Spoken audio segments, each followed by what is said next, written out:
if changing existing law. Waives existing law, and I ask for a ruling from the chair. Gentlewoman from Connecticut has stated a point of order against the amendment. Is there anyone who wishes to be heard on the point of order? Gentleman from Iowa. Thank you, Mr. Chairman. This point of order that has been raised on my amendment that I referred to as the Silver Bullet Amendment, I think does not consider a duty that we have here in the House of Representatives, and that is we stand here and take an oath to uphold the Constitution of the United States. Each one of us. I bring in my Bible to do that. And I take it very, very seriously when we take an oath to uphold the Constitution. We don't take an oath to uphold a rule, but we take an oath to uphold the Constitution. And as I look into this Constitution and read through it, Article 1, Section 5 reads in pertinent part, each House may determine the rules of its proceedings. And because each House can determine the rule of its proceedings here in this Constitution, you have in your hands the gavel, Mr. Chairman, and the power and the authority to determine those rules, at least to make a strong recommendation to this body. And I would urge that we understand that 2 federal courts have found this bill, Obamacare, to be unconstitutional, and it is immoral and unjust and irresponsible to waive any opportunity to shut off the billions of dollars that are automatically appropriated in a deceptive fashion and continue for the implementation of Obamacare because we might think somehow that a rule would trump the very Constitution itself. And I'd yield back. Is there any other member who wishes to be heard on the point of Chair, order? I do. Gentleman from New York is recognized. Mr. Chair, I agree with the gentleman. His amendment is clearly in order. But I know this because if this were legislating on this bill, that would mean that they can legislate. They control the House and the Senate and the Presidency. They were unable to legislate. We're here for 8 weeks. They've been unable to legislate. It's impossible to believe that he's legislating in this bill. The point of order, if I may speak to it, the point of order suggests that the gentleman is legislating on an appropriation bill. I've watched those guys. They're incapable. There's no way this is legislating. So I believe the point of order should be struck down. It is impossible. After 8 weeks, they haven't legislated. They had 8 years in the majority. They didn't legislate. How could it possibly be, Mr. Chairman, that the point of order is correct? The gentlelady from Connecticut is rarely incorrect, but if you think they're legislating, impossible, almost metaphysically impossible for the gentleman to be legislating. He doesn't know how. How would we possibly have the legislating in this bill? I think the gentleman is absolutely correct. Let us have this debate, because if it is that moment, if lightning is striking, if it is chilly in hell, then maybe this is the moment we've been waiting for. The Republican majority is going to start legislating. Please, praise God, maybe this is the moment. So I think the gentleman is correct. He is not legislating in this bill because it is impossible for them to do so because they simply don't know how. The chair is prepared to rule and has been entertained. On the point of order, as there is no other member who wishes to speak to the point of order, Chair finds that the amendment proposes to supersede existing law. As such, it constitutes legislation in violation of Clause 2C of Rule 21. The point of order is sustained.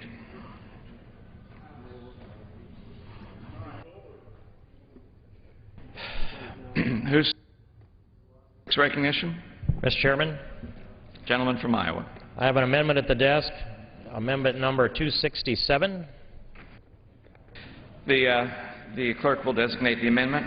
Amendment number 267, printed in the congressional record, offered by Mr. King of Iowa. Thank you, Mr. Chairman. Excuse me. Pursuant to the order of the House on February 17th, 2011. Gentleman from Iowa, Mr. King, and a member opposed, each will control 5 minutes. The chair now recognizes the gentleman from Iowa.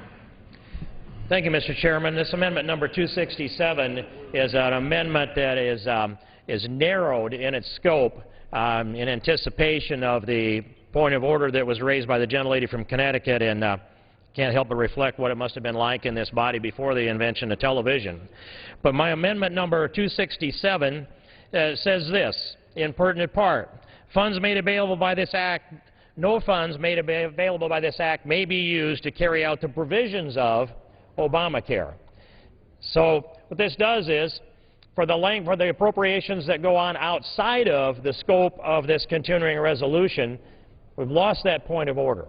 But this amendment goes to those funds that are appropriated within it down the exact same path as the Rehberg amendment, except it goes to the outside of the particular Department of Health and Human Services as the narrower scope of the Rehberg amendment. So this goes broader than just HHS, but it does go directly to shutting off all funds within this CR that would be used to enforce or implement Obamacare. And I've made my arguments, Mr. Chairman, on that, and I would yield, or I would reserve the balance of my time. Gentleman reserves the balance of time. Who claims time in opposition? Mr. Chairman, I claim the time in opposition. Gentlewoman from Connecticut is recognized. I yield a 1 minute to the gentleman from Connecticut, Mr. Murphy. Gentleman from Connecticut is recognized for 1 minute. Thank you, Mr. Chair. Poll after poll shows that Americans oppose repealing or defunding health care. The latest one says 62% of Americans oppose these efforts. Why? Because they figured out that the nonsense coming from Republicans over the last several years about this being socialized medicine or government takeover is just that. It's nonsense. What they figured out is that this is helping millions of Americans all around this country. Millions of Americans like a little 8-year-old boy named Kyle McCullough, who had the courage to walk into my office yesterday and tell me about his battle with hemophilia. He has to put out $10,000, his family does, $10,000 a month to pay for his medications. And a repeal of this legislation means bankruptcy for his family and for him a lifetime of worrying as to whether he has a job that covers his illness or whether he has the medications to stay alive. That's why 62% of Americans oppose what the Republicans are trying to do on this floor. And for anyone that votes for this, they have to have an answer to them, and they have to answer to little Kyle McCullough. I yield back the balance of my time. Gentleman's time has expired. The gentleman from Iowa. Mr. Chairman, I'd be pleased to yield a minute and a half to the doctor from Louisiana, Mr. Fleming. Gentleman from Louisiana is recognized for how much time, sir? 1.5 minutes? 1.5 minutes. 1.5 minutes. I thank the gentleman from Iowa. Mr. Chairman, one thing that's lost in this debate is this fact, and that is there's a difference between coverage and access to care. I've been a physician for 35 years. I can tell you that today, pre-Obamacare, we have 85% coverage, but we have 100% access to care. Anyone who wishes can report to any emergency room in this country and receive care. Now, they may receive a bill, but if they pay that bill or not, they can still return for care. Now, let's move to Canada and the UK, where they have supposedly 100% of coverage. Well, they oftentimes wait a year, maybe 2 years, for a CT scan or an MRI scan. And then, once they get the results back, they may wait another year to get surgery. It's not unusual to be told, hey, we could have helped you had we made the diagnosis in time. It's perfectly acceptable in these countries to have a death rate from lack of treatment. Look at the death rates from cancer, prostate, breast cancer in our country versus others. A horrific difference. Why? Because we diagnose it much earlier. We treat it much more aggressively. But if we go forward with this Obamacare, then what we will have is budgets coming up against the decision on what type of care our citizens can receive. We'll be taking it out of insurance companies, but yes, we'll also be putting it under the hands of the government. With that, I yield back. Gentleman yields back. Gentlewoman from Connecticut. Yes, I yield 1 minute to the gentleman from New York, Mr. Owens. Gentleman from New York is recognized for 1 minute. Thank you, Mr. Speaker. I come before you today after spending 27 years in the healthcare industry representing my local hospitals, and I can tell you that this bill was supported by them because it creates care in our communities and it creates jobs in our communities. If we're going to focus on how to improve care and reduce cost, the bill is replete with opportunity. We can support accountable care organizations. We can support medical home pilots. We can support community health centers.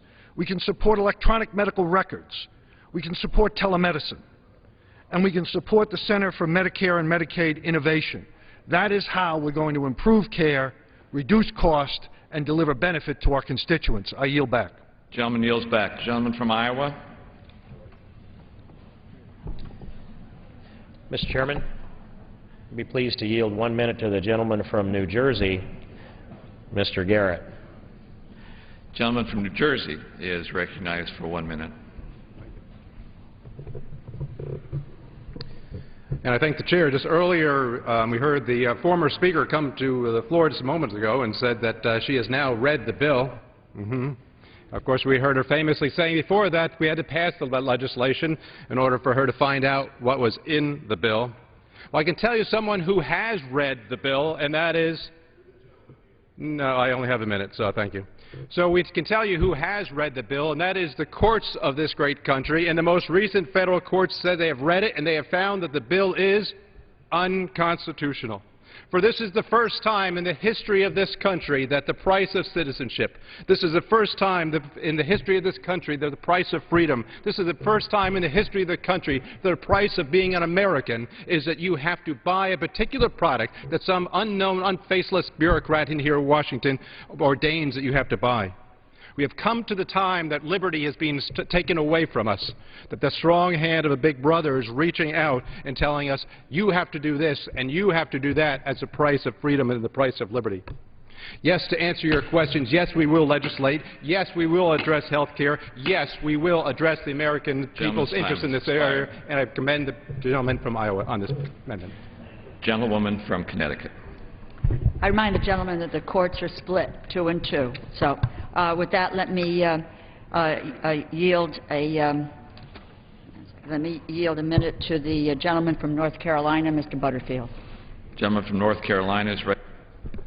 I thank the gentlelady. Mr. Chairman, I rise in opposition to King Amendment number 267. It has been said that we are the sum total of our experiences, Mr. Chairman, and that is certainly true. My experience consists of growing up in a low-income minority community whose history dates back more than 150 years to slavery. I represent that district, the 1st District of North Carolina, the 4th poorest district in the country. My constituents, Mr. Chairman, overwhelmingly support the Affordable Care Act. Why? My constituents know that their insurance costs are soaring, exceeding more than 18% per year in increased costs. For those constituents who don't have insurance, they know that they will be able to qualify for Medicaid if their income is less than 133% of the federal poverty line. My rural hospitals, Mr. Chairman, know that finally when patients walk into their emergency rooms, the hospitals will be paid for their care and they will not continue to face bankruptcy. Mr. Chairman, this assault on the Affordable Care Act is unfounded, is unnecessary. I ask my colleagues to defeat this amendment. Gentleman from Iowa. Mr. Chairman, may I inquire as to the amount of time remaining for each side? Gentleman from Iowa has 1 1/4 minutes remaining. The gentlewoman from Connecticut has 2 1/4 minutes remaining. I'd reserve. Gentleman from Iowa reserves. Gentlewoman from Connecticut. Mr. Chairman, I yield 1 minute to the gentleman from Oregon, Mr. DeFazio. Gentleman from Oregon is recognized for 1 minute. Hang in there, there's another amendment. The Republicans seem to be pretending that emergency room care is free. Every insured American's paying an extra $1,100 this year, $1,400 in Oregon, for those who are uninsured. We want to begin to address that problem. Get them in earlier. Get them treatment. Less expensive. Don't pass the costs on to other Americans. Personal responsibility. We outlawed the worst abuses of the insurance industry. Canceling your policy when you get sick, even though you've been paying the premiums. Preventing people from getting health care because of a pre-existing condition. I heard from a dad whose young son with birth defects is finally getting covered for those issues because of this law. And then the students I met at Lane Community College, 21, 22, 23 years old, getting an education, wanting to get in the workforce, they thanked me for their health insurance. They need that health insurance. The Republicans said they were going to repeal and replace. Well, they've been pretty darn silent on the replace side, maybe because it upsets their patrons in the insurance industry who are so generous at campaign time. Chairman's time has expired. The gentleman from Iowa, continue reserve. Thank you, Mr. Chairman. I yield myself the balance of my time.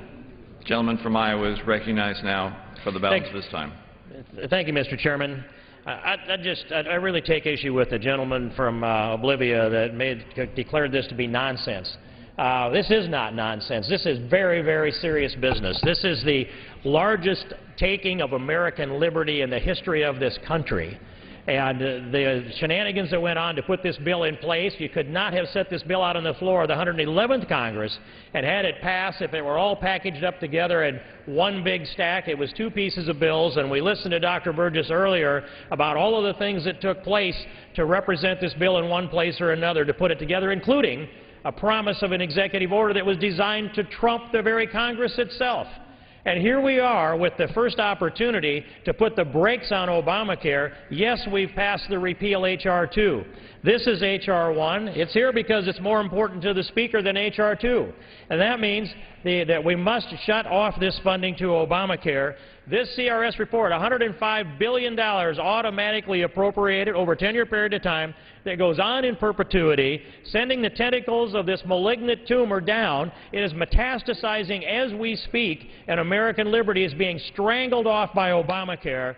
This amendment is the amendment that shuts off all of the funding within the CR. It must be passed by this Congress to keep faith with the American people.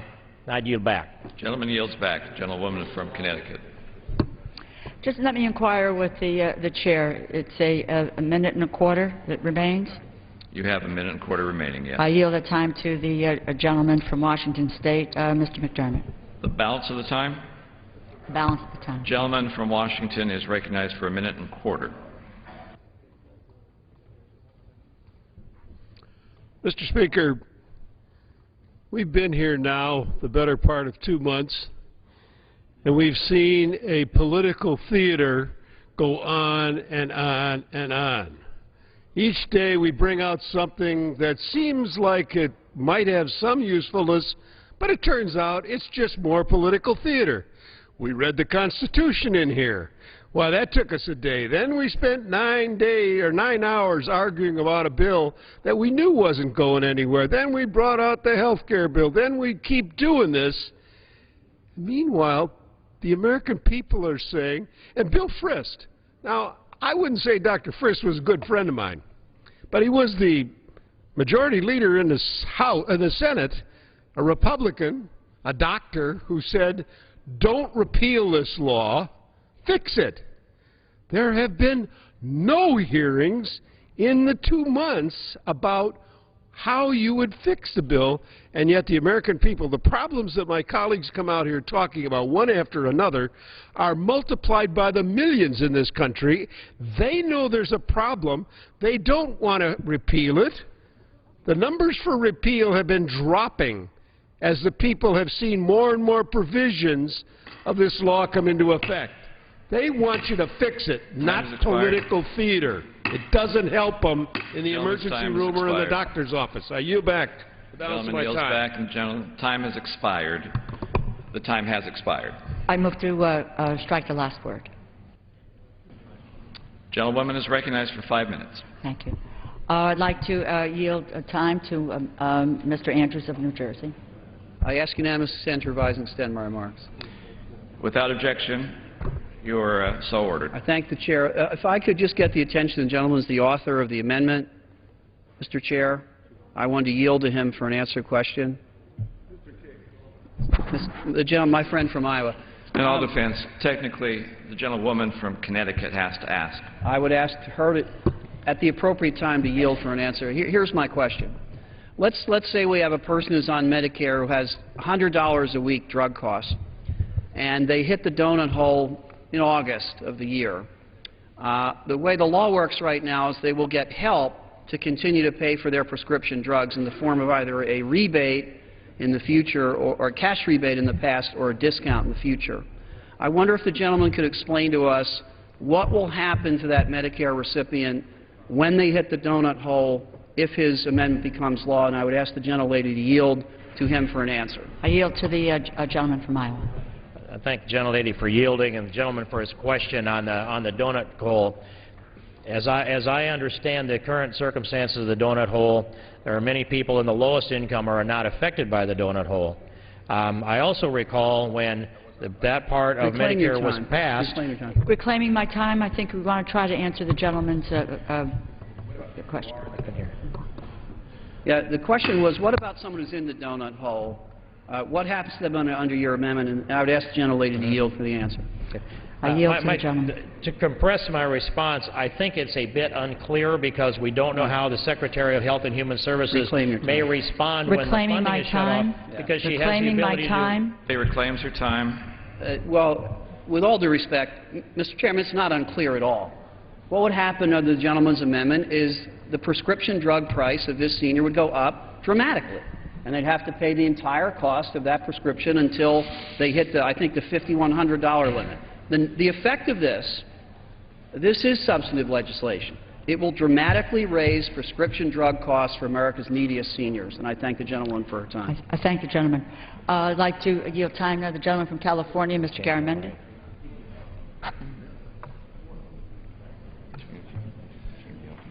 I thank the gentlelady from Connecticut. And Mr. Speaker, when you take a look at what is happening here, the effort to repeal, to kill, to stop the Affordable Health Care Act is an assault on the American public. It's an assault on the American public, and it would turn back to the insurance industry their opportunity to deny benefits, to deny coverage.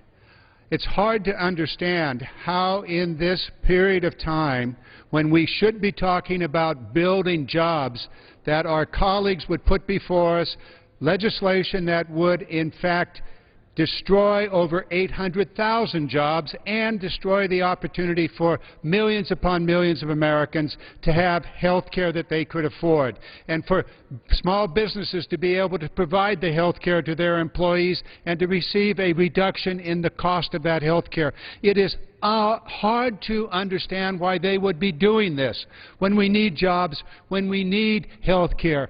And when you look across the broad impact of H.R. 1, it is an assault on the working men and women of the poor in this country. When you take a look at the tax proposals put forward by the Republicans, it is to benefit the high and the mighty and the wealthy, to the detriment of the working men and women of the poor of this country. This is flat-out class warfare against the working men and women of this country.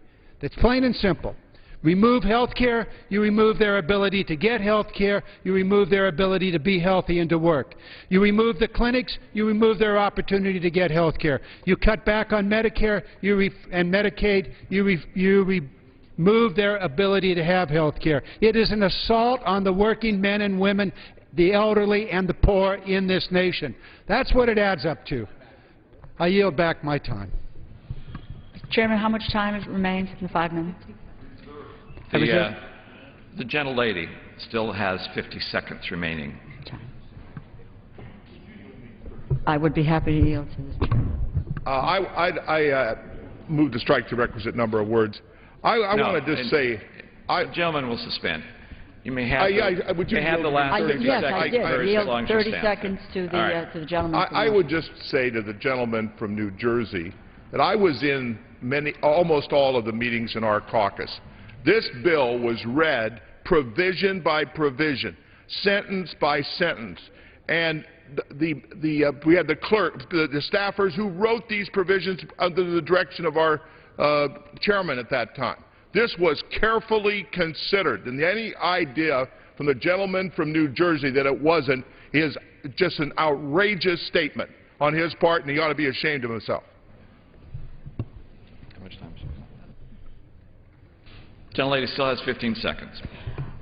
I would just say that once again, what we're doing here, this amendment mirrors what the prior amendment where we had a discussion, and we keep saying it over and over again.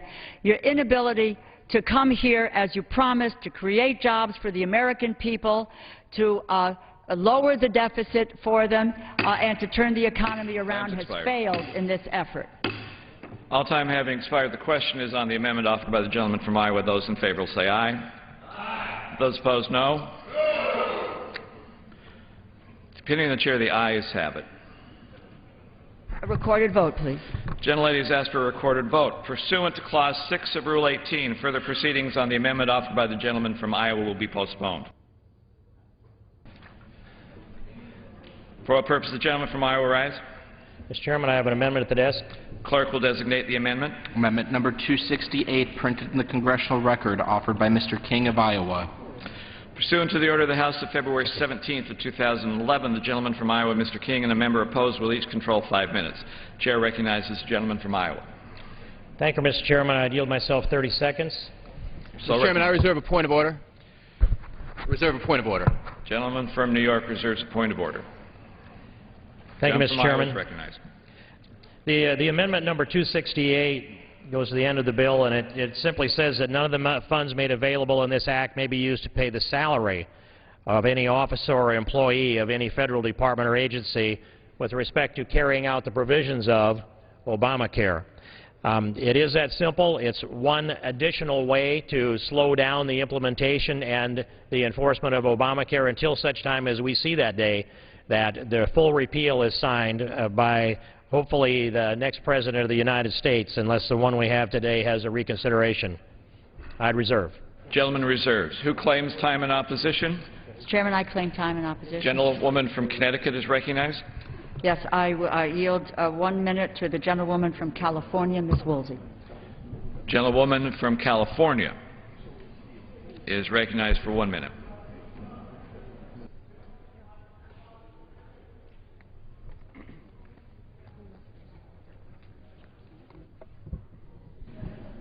Thank you, Mr. Chairman.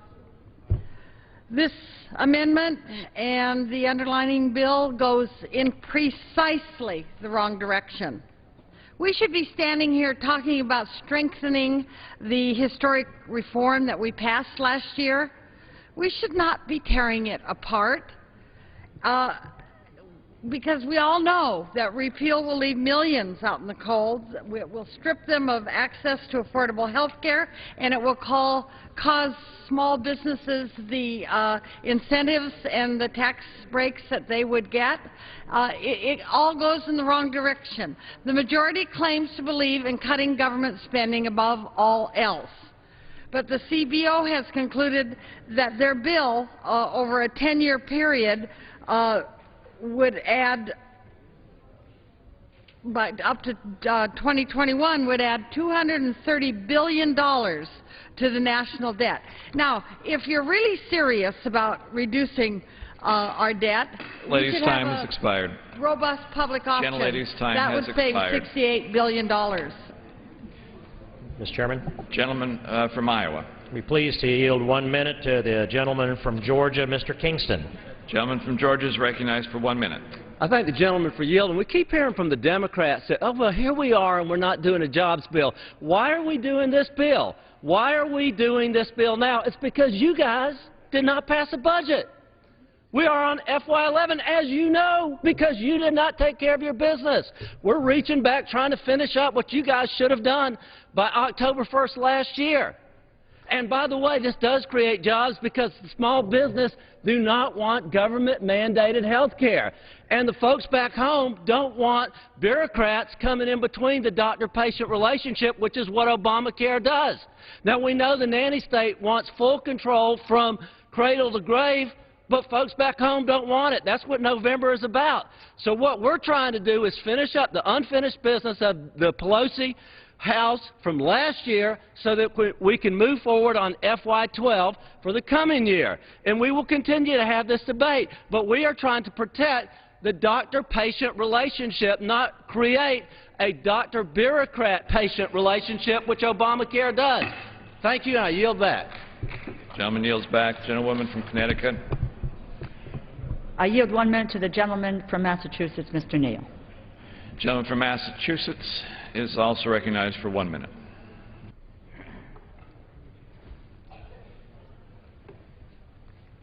Thank you, gentlelady. When you consider how rhetoric doesn't square up with reality in this institution, the gentleman from Iowa started by saying this was the greatest threat to personal liberty in history. Well, we've got some young people here today, and I guess he thinks that Plessy versus Ferguson and Dred Scott and Lincoln's suspension of habeas corpus, that those didn't represent a threat to personal liberty.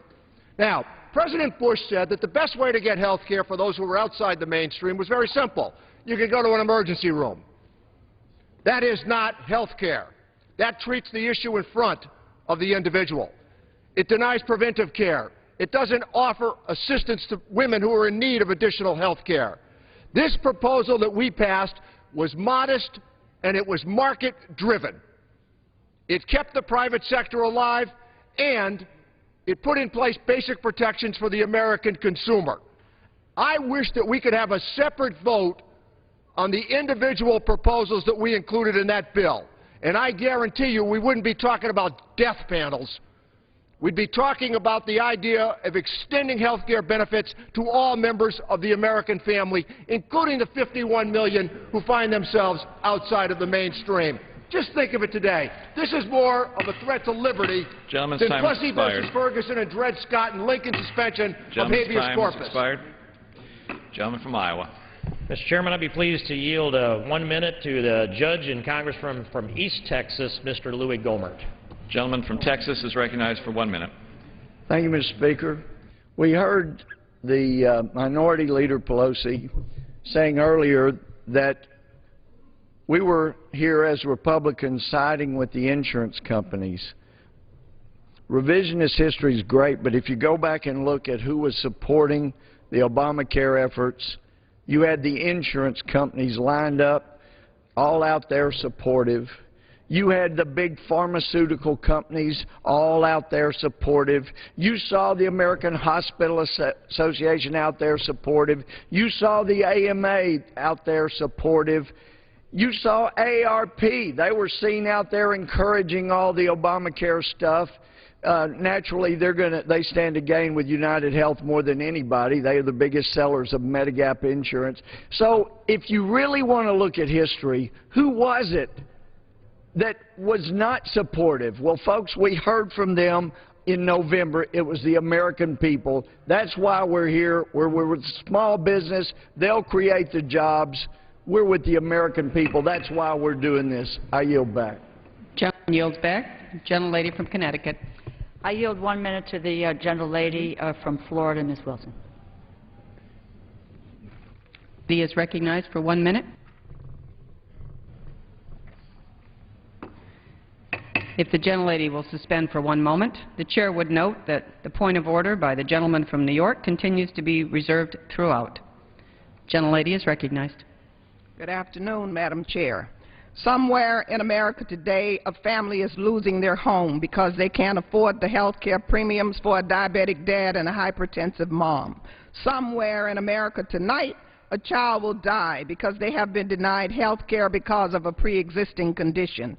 Somewhere in America tomorrow, a family will go bankrupt because they took care of a cancer-stricken family member. Black, white, Hispanic, Asian, urban, rural, Republican, Democrat, Independent, Tea Party, it doesn't matter. At some time in our life, we will all get sick. We need health care. But you know what? We as members of Congress are very fortunate. We all get health care. We get the very best. But what about Jennifer and Lisa and James and Grandma and Grandpa and the Johnsons and baby Joshua? We represent them too. They get what they deserve, what we get. My constituents sent me to Washington to preserve the Affordable Health Care legislation. They are proud of the product that the 11th Congress and Nancy Pelosi and President Obama produced. Long live affordable health care legislation. On behalf of the people of this nation who depend on our leadership, I call upon you to defeat this amendment. Gentleman from Iowa. Madam Chair, I'd be pleased to yield 2 minutes to the gentlelady from Minnesota, Mrs. Bachmann. The gentlelady from Minnesota is recognized for 2 minutes. Thank you, Madam Speaker, and thank you to the gentleman from Iowa for offering this important amendment. The Liberal talking point in the debate thus far has gone something like this. We can't defund Obamacare today because we have to focus on job creation. Now, that's very interesting coming from the liberals in this chamber who spent literally trillions of dollars out of the public treasury only to see 2 million jobs lost in the private sector because of their failed policies on job creation. Obamacare will likely create the largest government bureaucracy in the history of our country, filled with even more government jobs than any other agency. There's one thing that Obamacare will likely do very, very well, and it's this. It will create the largest bureaucracy of government workers in the history of the nation. It isn't that we will necessarily get more doctors. It isn't that Obamacare will necessarily give us more nurses or truly more health care. What we will get from Obamacare, according to the Congressional Budget Office, is increased costs in health care with a huge bureaucracy all designed for the purpose, likely, of saying no to people when they need to have access to health care. What a bargain, Madam Speaker. Pay more, get less. That's the reason why I believe the Rasmussen poll came out last week and said that 58% of the American people are begging this Congress to repeal Obamacare. Repeal we will, and defund we must. I yield back the remaining of my time to Mr. King. Gentlelady yields to the gentleman from Iowa. Madam Chair, may I inquire us to balance the time? Gentleman from Iowa has 1 minute remaining. The gentlelady from Connecticut has 2 minutes. I would reserve. Gentleman reserves. Gentlelady from Connecticut. I yield 1 minute to the gentlelady from Texas, Ms. Jackson Lee. The gentlelady from Texas is recognized for 1 minute.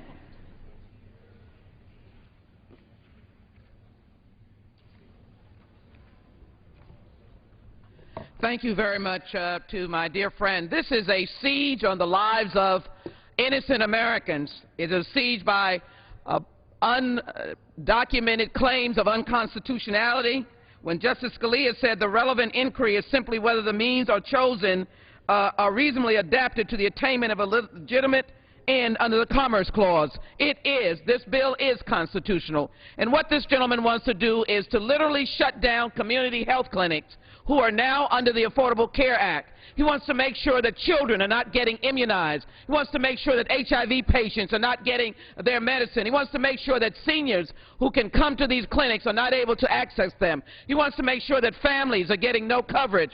This is what the end results of this very, very dangerous amendment. In addition, we have to respond to someone who got up and actually said this is the worst bill that has ever been passed. What about the slave laws? What about the fugitive slave laws? How dare anyone suggest this is the worst bill when we give opportunity to all Americans? This amendment should be denied, and he should listen to Senator Frist, who said this bill is a good bill. There are Republicans who believe we should provide health care for America. Gentlelady's time's expired. Gentleman from Iowa. Madam Chair, I yield myself the balance of my time. Gentleman's recognized. Thank you, Madam Chair. You know, I recall back at the beginning of the Obama administration when President Obama said that we're in an economic calamity, an economic mess, and we couldn't fix our economic problems unless we first fixed health care. And so his solution for spending too much money was to spend a lot more money, $2.6 trillion on health care. So if we couldn't first fix the economy unless we first fix health care, let me take that philosophy and turn it this way. We can't fix health care unless we first repeal Obamacare. That's where this country is today. We can't put the replacement in place, we can't put the fixes in place until we pull this thing out by the roots. And the only way we can do it here today is to shut off the funding. The repeal is over there in the Senate. The House voted it in a strong way to repeal Obamacare. H.R. 1 is the unfunding of Obamacare. It's the vehicle to do it. This amendment is one of the vehicles that contributes to that cause. Again, I thank Denny Rehberg and the people that did this work and all those people that worked on this cause. I urge adoption. I yield back the balance of my time. Gentleman's time's expired. The gentlelady from Connecticut. Madam Speaker, the American people want us to focus our time and attention on creating jobs. They want us to turn the economy around. They want us to reduce the deficit.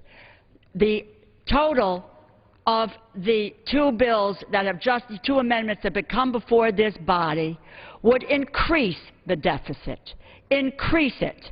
The first one by $5.5 billion over the next several years, and this one at about $5.3 billion over the next 5 years. That's not what you told them you were going to do. You told them you were going to create jobs and roll back the deficit. What you are doing here is putting the American people in the hands of the insurance companies again to make their decisions about health care. And you will not, and we have health care in this body. Millions in this nation do not. I urge my colleagues to vote against this bill, which doesn't create jobs, doesn't turn the economy around, and adds to the deficit. Does the gentleman from New York continue to insist on his point of order? Yes, I do. The gentleman will state. Madam Speaker, Madam Chair, I make a point of order that the gentleman's amendment is not in order because it results in a net reduction of revenues to the Treasury in violation of the rules of the House and in violation of the rules stipulated in this bill. And I explain that in the following way. As the gentleman surely knows that if his amendment is successful, the checks that are going to small businesses today, the tax breaks that they are getting to provide health care to their workers, and the fact that there are no burdens on those small businesses means that they're going to have less money to spend, therefore less people they'll be able to hire, reduction in the amount of jobs, reduction in the amount of revenue coming into the government, and increased burden on government services. In fact, the gentleman would say that anyone that would be writing the check to give back to citizens, they can't do it. Anyone taking that check, bringing it to them, can't any longer do it. Anyone cashing that check would be in violation of the law. This amendment says that anyone getting a tax break under this bill would have to give it back. That provides net reduction in the amount of economic activity and job creation in this country, and therefore his amendment is out of order. Is the gentleman making a 3J3 point of order? I actually withdraw my point of order. The gentleman withdraws his point of order. The question is on the amendment offered by the gentleman from Iowa. Those in favor signify by saying aye. Opposed say no. In the opinion of the chairs, the ayes have it. The ayes have it, and the amendment is agreed to. Recorded vote. Gentlelady from Connecticut. I ask for a recorded vote. Pursuant to Clause 6 of Rule 18, further proceedings on the amendment offered from the gentleman by the gentleman from Iowa will be postponed.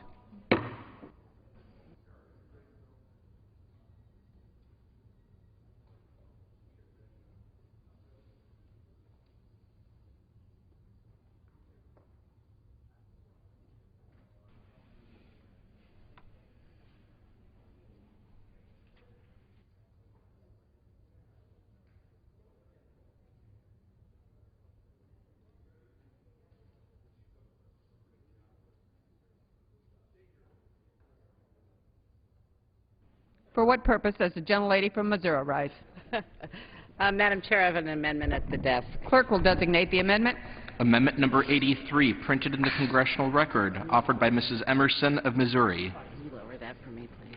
Pursuant to the order of the House on February 17, 2011, the gentlelady from Missouri Thanks, Madam Chair. And a member opposed will each control 5 minutes.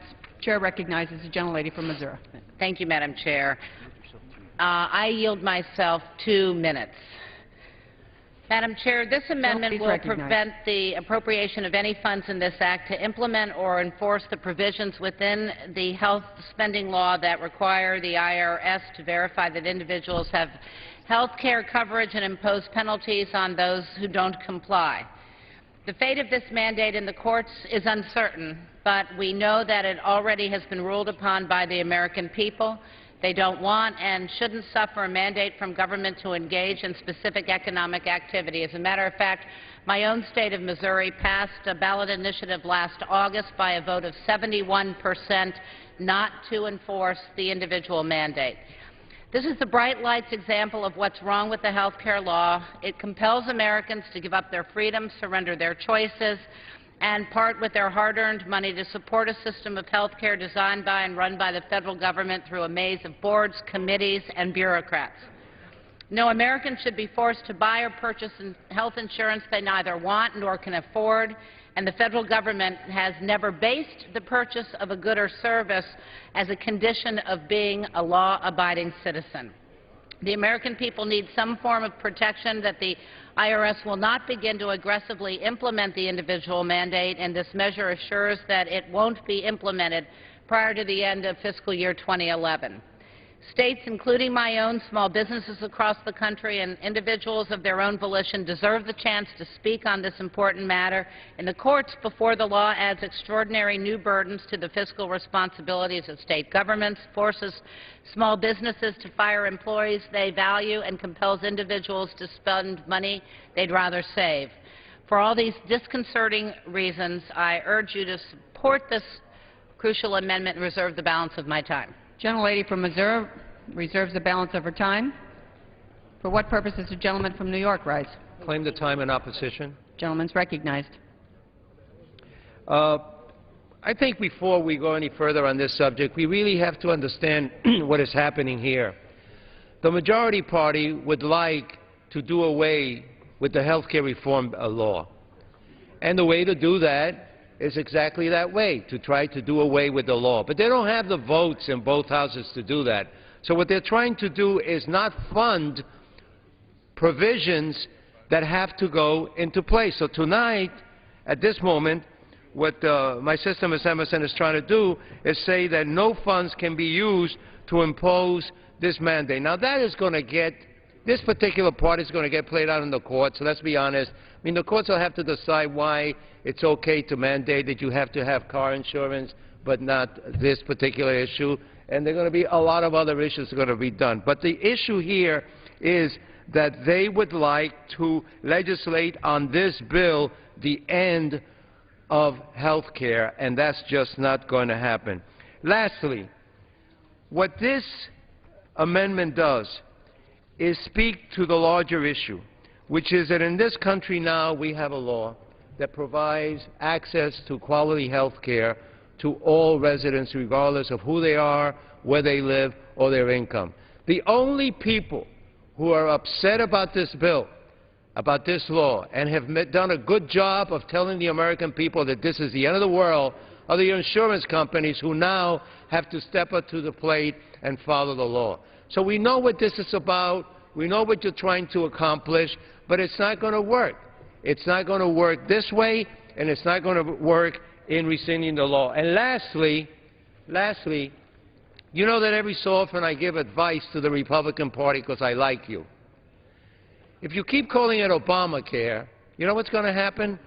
It's going to make it through the courts, and 20 years from now you're going to have Social Security, Medicare, and Obamacare, and you would have cemented his legacy forever. So we thank you for that, and I'm sure the President thank you, and I reserve.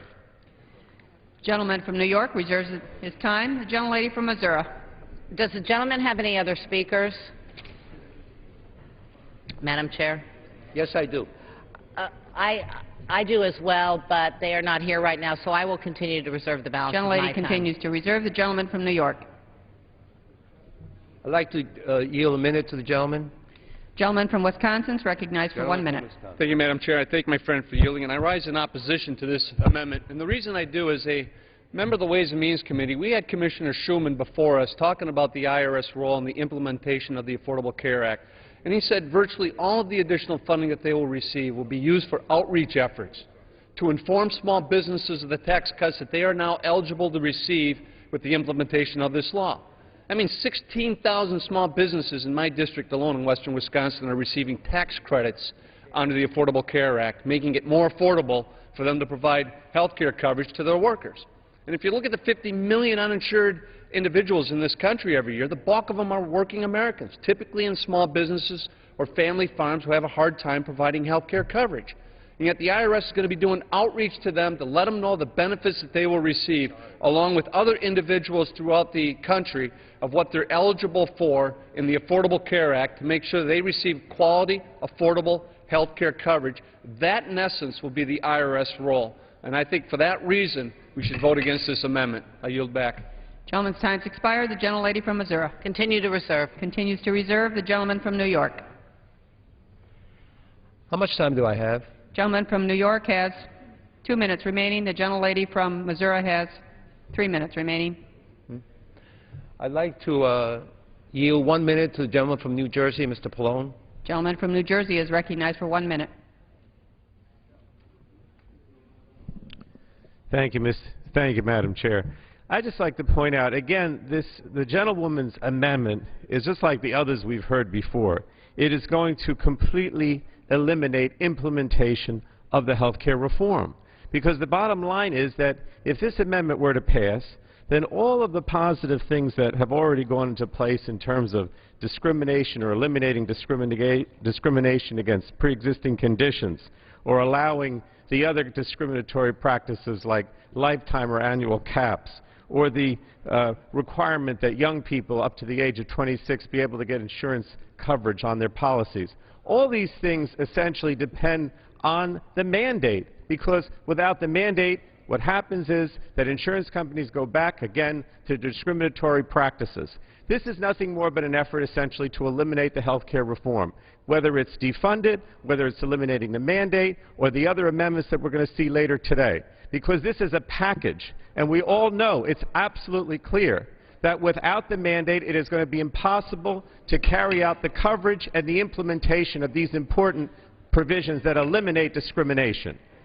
Gentleman's time's expired. The gentlelady from Missouri. At this time, Madam Chair, I yield 1 minute and 30 seconds to the gentleman from Texas, Mr. Poe. 1 minute, 30 seconds to the gentleman from Texas. The gentleman's recognized. I thank the gentlelady for yielding. The issue is this constitutional? It's not whether it's a great idea, whether the individual mandate is going to save us all. The issue is whether it's constitutional. And I do not believe the Constitution gives the federal government the authority to force an American to buy anything, whether it's health care insurance, whether it's a car, or whether it's a box of donuts. And if we allow the Congress to go in and force Americans to buy a product or be punished by paying a fee, which is a fine, and if you don't pay the fine, you could be prosecuted under the IRS code and go to prison, then where does it stop? Where does Congress then stop its nonsense of forcing Americans to buy products all in the name of saving us all? This portion is unconstitutional. We should not force Americans to pay for this, and we should defund the individual mandate for the simple reason it's unconstitutional. Let's talk about that issue and this discussion and debate on the House floor, and I yield back. Gentleman yields back. The gentleman from New York. Yield 30 seconds to the gentleman from California. Gentleman from California is recognized for 30 seconds. The great state of California. Madam Chair, the issue before us is whether the IRS should be able to enforce the laws, in this case the health care laws.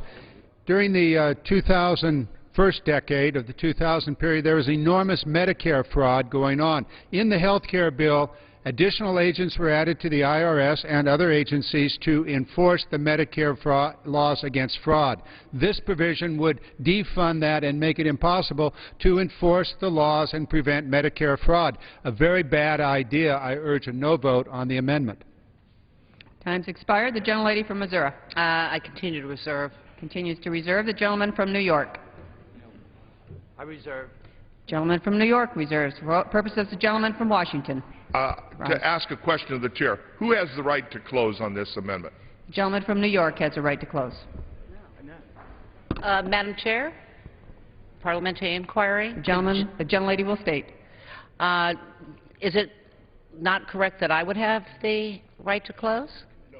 I'm on the... No? A manager in opposition of controlled debate will close. Thank you, Madam Chair. I continue to reserve. Gentlelady continues to reserve. Gentleman from New York. I continue to reserve. Just to close. Amendment. Yes. The question is... Madam Chair, let me yield myself 30 seconds very quickly. Gentlelady's recognized. Number one, my colleague tried to make a comparison between car insurance and health insurance. First of all, auto insurance, if you will, deals with liability and the harm that you may do to others. Health insurance has to do with the liability to yourself. It's totally different, and I don't believe that any any state actually requires comprehensive insurance. Bottom line is we do not want the IRS implementing now regulations that may be overturned perhaps in the near future in the courts. I reserve the balance. Gentlelady reserves. The gentleman from New York. I would reserve only if she still has more speakers. Gentleman reserves. The gentlelady has a minute and a half time remaining. I will, in fact, yield myself 30 more seconds. Gentlelady is recognized. At the end of the day, we do not know what the courts are going to say about the constitutionality of an individual mandate. And as such, it seems irresponsible for the Internal Revenue Service, when it has so many demands on its time and on its employees, to implement something that we don't know whether or not it's actually going to become the law of the land. So with that, I believe very strongly that the IRS should not be spending those monies in FY 2011, and we will deal with 2012 at the time when it comes up. And I continue to reserve. Gentlelady reserves. The gentleman from New York. Will the gentlelady yield back so we can move ahead? I'll go ahead and yield back. Does the gentlelady yield back the remainder of her time? Gentlelady yields back. The gentleman from New York. Let me just very quickly in closing say that I was very surprised and interested in hearing that the Republican Party is going to move next on undoing the mandate on car insurance throughout this country and another insurance. We know what this is. This is a way to try to kill the law of the land. This should not be done, and I oppose the amendment, and I yield back. Gentleman yields back. All time expired. The question is on the amendment offered by the gentlelady from Missouri. Those in favor signify by saying aye. Opposed say no. In the opinion of the chairs, the ayes have it. The ayes have it. The amendment is agreed to. Madam, Gentleman from New York. I'm sorry I wasn't quick enough because I heard the noes very loudly. I call for a recorded vote. Gentleman has asked for a recorded vote, and pursuant to Clause 6 of Rule 18, further proceedings on the amendment offered by the gentlelady from Missouri will be postponed. Does the gentleman from Kentucky seek recognition? Gentleman from Oregon. I have an amendment at the desk. Clerk will designate the amendment. Amendment number 552, printed in the congressional record, offered by Mr. Schrader of Oregon. Madam Chairman. For what purpose does the gentleman from Kentucky rise? I reserve a point of order on the gentleman's amendment. Point of order is reserved. Pursuant to the order of the House of February 17, 2011, the gentleman from Oregon, Mr. Schrader, and a member opposed will each control 5 minutes. Gentleman from Oregon. Thank you, Madam Speaker. Colleagues, I've enjoyed seeing this open process in this body for the first time in a long time, as far as it goes. However, a real open process would allow for real alternatives representing meaningful compromises in scope as well as in the particulars. America needs and deserves a real bipartisan solution that is more than political theater and actually has a chance of being a viable compromise with our Senate and President. I took 2 messages from the election last November. America wants jobs, and they want to see their nation's fiscal health restored. To achieve these dual objectives, we need to have a careful balance between ensuring this fragile recovery and beginning the march to prudent fiscal reform. Expert economists and previous CBO directors agree that $61 billion in reductions to the 2010 budget level, which we are currently debating, representing a 14% hit to our domestic spending on education, health care, public safety, and economic development, would be a crushing burden on job creation and economic recovery. Contrary to the lofty rhetoric surrounding the role, the CR's role in correcting our budget deficits and national debt, this deals with less than 15% of our budget. I'm afraid this is merely a political exercise. America is begging for more from its duly elected representatives. The proposed CR does not even get to the mythical $100 billion in reductions that were talked about during the political campaign. This proposal was not even considered by the Republican leadership as real. They opted for a more reasonable 34. Where are the open committee hearings? Where is the testimony from individuals, businesses, agencies? We are operating with virtually no deliberation at all, and oftentimes the members have mere minutes to evaluate the amendments. Members have literally been working day and night for a reasonable compromise. We need a CR that gets us through these tough times and sets the stage for real fiscal reform. I have such a proposal before you here today. My alternative requires a 4.7% across-the-board reduction in domestic spending for the remainder of 2011. The only exception is the Census Bureau. My proposal strikes more appropriate reductions in military spending at the same time, while protecting our warriors in the field. As the Secretary of Defense has stated, we need to eliminate costly weapon systems way over budget, out-of-control civilian contracting, and achieve much-needed efficiencies in the agency. So rather than a 2% increase, we talk about a 1% increase. This proposal, which I hope is taken as a beginning for a bipartisan compromise on the continuing resolution, makes real cuts of about $20 billion in our current level of spending, enough to be meaningful with 7 months remaining in our calendar year or our fiscal year, but not enough to undermine the recovery. It's simple, it's serious, and it's real. I urge its adoption. With that, I yield back. The gentleman yields back. The gentleman from Kentucky.